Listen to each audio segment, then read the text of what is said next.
Tainted Bob. Whoa, oh, oh, tainted Bob. Don't eat Bob, please. He got bitten. What?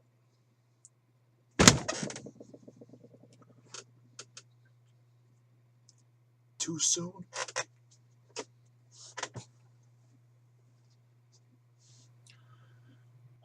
I'm sorry. I'm sorry. Welcome back, everyone. This is Jason. Uh, guess you gotta have a sixth sense of humor to appreciate that. Um, wow. So this is gonna be my review for The Walking Dead season 5, episode 3, Four Walls and a Roof. Wow.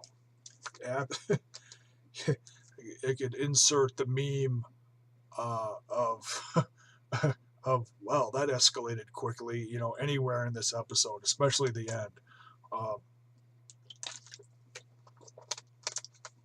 I think a majority of the fans watching this episode assumed that the storyline of Rick's group versus the Hunters was gonna at least go through till halfway through the season, till episode 8 or whatever, the mid-season finale, and then kill that and then start up the next season wherever they're going.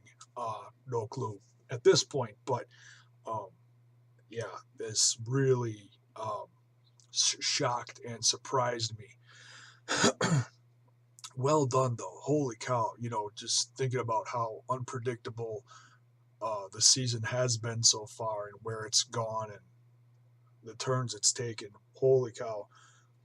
So yeah, um, the hunters are done, and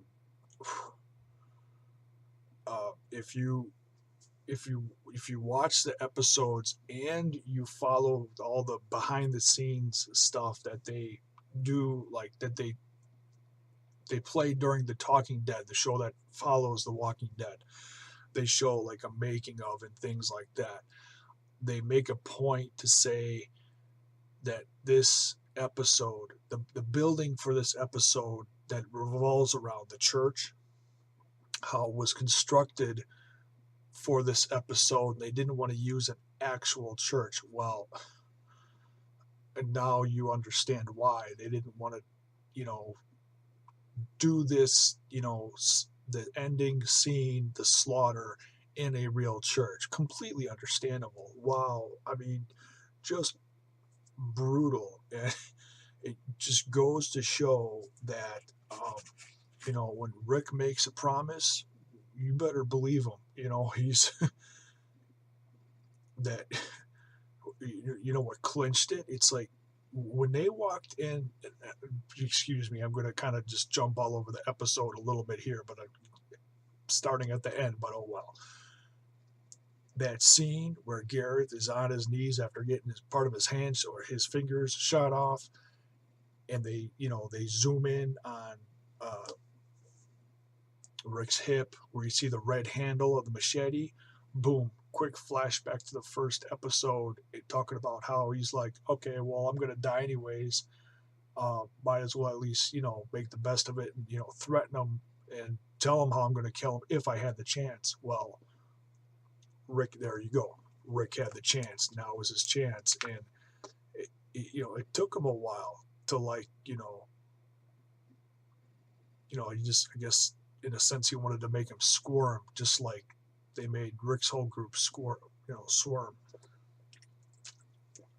at Terminus, and man,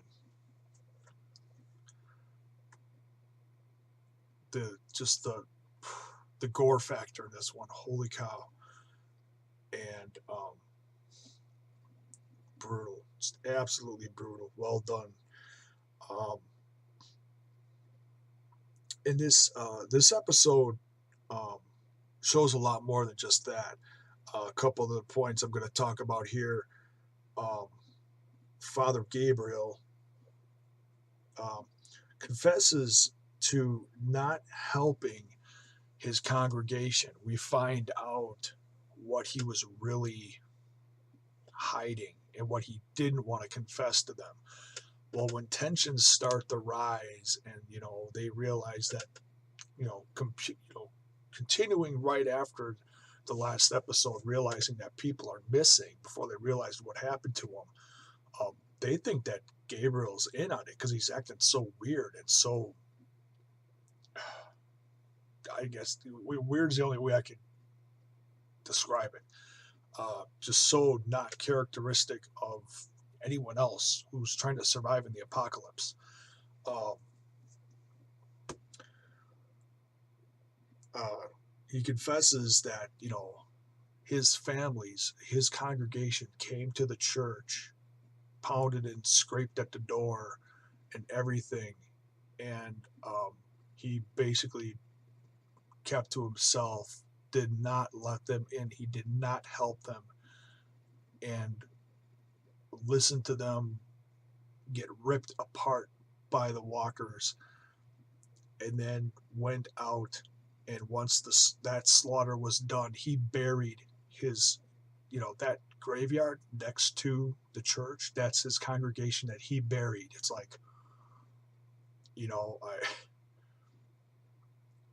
you understand why he did it, but you yeah, I think you can see both sides of it. You know why he did it, but it's like shame on you, But you start to understand his character more and why he is the way he is now. Bob gets dropped off after he confesses to Gareth's group, the hunters, that he was bit and that he's tainted, and they're like, oh well, forget this, we're not gonna do anything more with him. And Gareth's like, oh, calm down, we cooked him, I'm sure it'll be okay.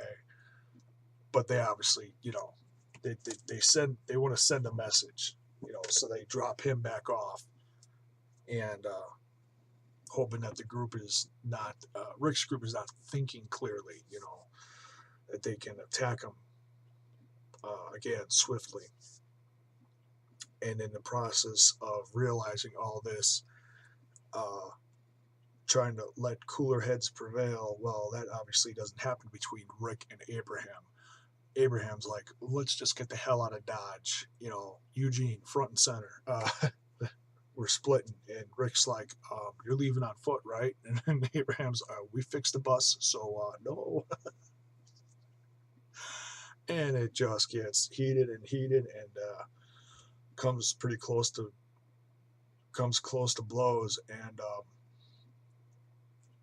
Glenn helps break it up and keep him cool and calm and collected as much as it's going to be. Like, hey, we need to fix this situation, and then you can go on your way.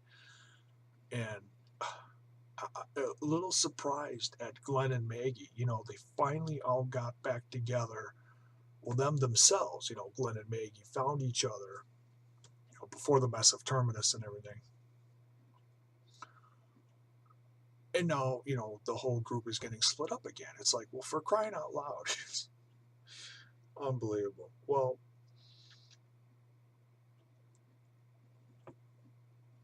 so they end up leaving at the end of the episode.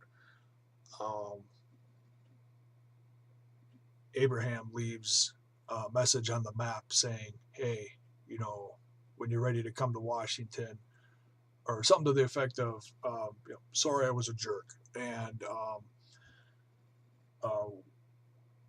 when we get to Washington, it's going to need a person like Rick Grimes, or the future needs a person like Rick Grimes.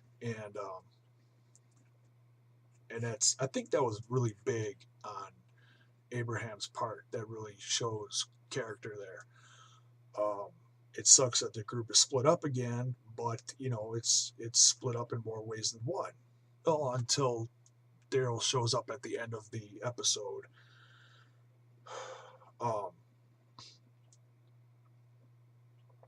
He comes out of the woods. Michonne finds him, and you're wondering, oh, okay, who's coming out? Is it Morgan? And honestly, I don't think Morgan's going to show up until much later in the season, even though we saw him in the first episode, because there was a big time lapse. I'll talk about that more another time, but um, yeah, Daryl comes out and he's like, "Where's?" Oh, she says, "Where's Carol?" And it doesn't seem like Carol's Carol's with him. She would have just come right out with him. So something's weird. Something's amiss. Is it Beth? Obviously, from the previews, so you've watched the previews, we're gonna see what happens with Beth in the next episode. It's called Slab Town, which sounds absolutely slaughterific. Gonna be another brutal episode. Uh,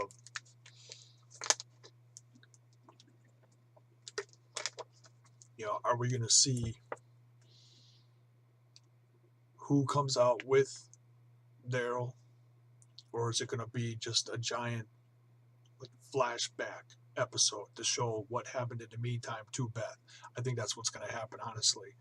Um, so we may not see at the end of next episode her necessarily getting rescued, but may see a combination of both. What happened with Beth and the point where Daryl and Carol took off in the car to go follow the uh,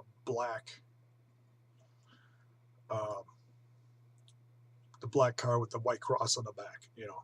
Um, I'll always obviously going to follow them to where Beth is, well, assuming. So yeah, maybe Daryl and Carol will get out there, or maybe they're going to backtrack and get more help. We'll see. But yeah, absolutely crazy episode. Did not think it was going to end, because I wasn't keeping track of the time when I was watching the episode. I kind of assumed when Gareth and his group of hunters came into the church, they were going to go up to the door, just about open it, and I thought that's where the episode was going to end, honestly, and then leave us hanging until the next week. I did not expect Rick to save the day at the end of the episode, and then boom, Hunter's done, gone, Finny kaput, sayonara. Um, Man, uh, uh, just looking over my notes here. Oh, one thing I wrote down was that sign that I believe was Eugene read right before they got rescued in the church. The sign said, Stupidity is also a gift of God, but one mustn't misuse it." Priceless for what happened right after that. Um, it's shows that Gareth and his group really screwed up. They did something really stupid. I mean, it was smart of them to wait until a majority of the group left, but then, didn't leave anyone at the door, anything, left them wide open, just dumb. Uh, Obviously, for the better of Rick's group in the end. Oh, and one last thing. Michonne talking about how she didn't need her sword, um, and that she didn't miss it. Did you see the look on her eyes when she found her sword with whoever from Gareth's group had that in their backpack or belongings when they came back to the church? That look in her eye, she lifted it up, and then the gleam going across the blade. Oh, beautiful moment. I mean, really, really beautiful moment. It's like